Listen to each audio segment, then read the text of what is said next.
Sur le plateau de BITV au siècle, je reçois Christian Dubois, directeur du département commerce chez Cushman & Wakefield.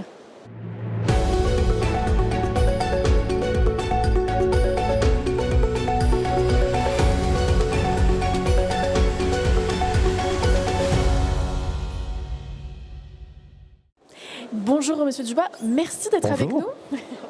Alors Cushman & Wakefield vient de dévoiler une étude rétrospective sur les grandes mutations des centres commerciaux.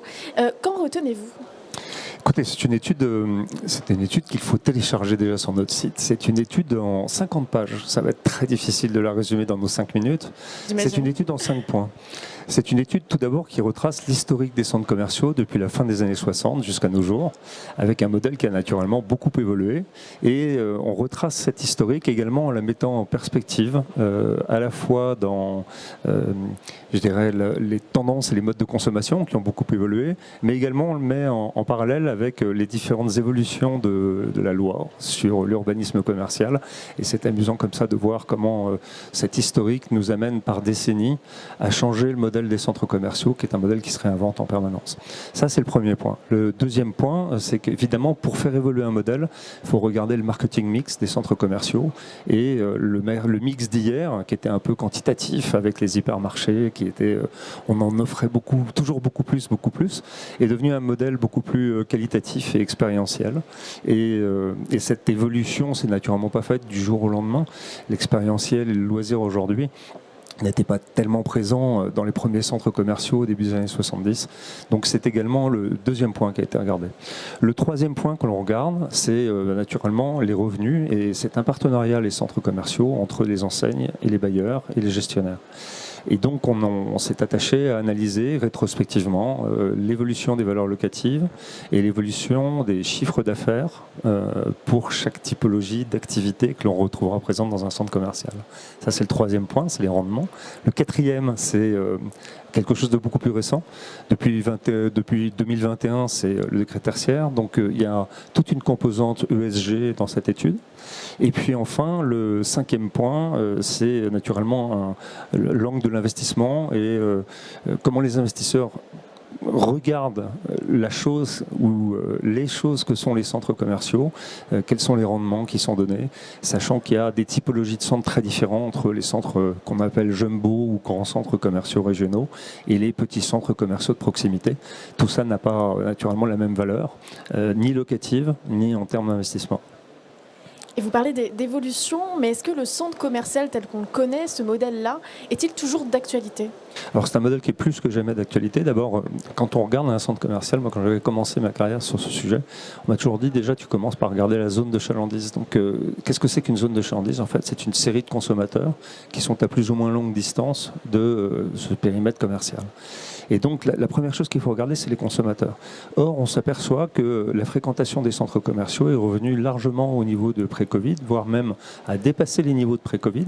Pas forcément sur toutes les typologies de centres commerciaux. Il y en a qui résistent mieux que d'autres.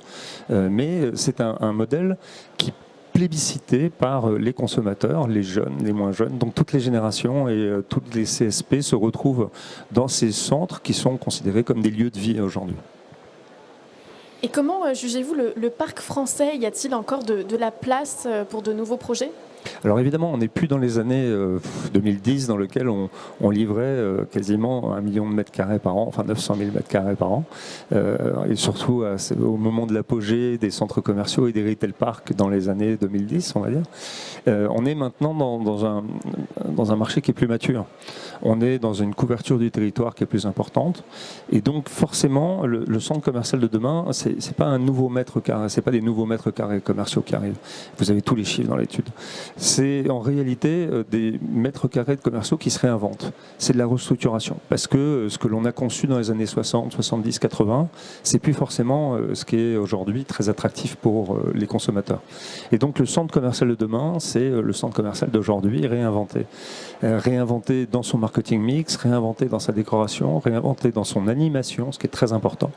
Et réinventer naturellement avec de nouvelles enseignes, une part plus importante de la restauration, une part plus importante du loisir, une part plus importante pour l'expérience. Donc oui, très bon modèle, c'est un avenir radieux pour les centres commerciaux.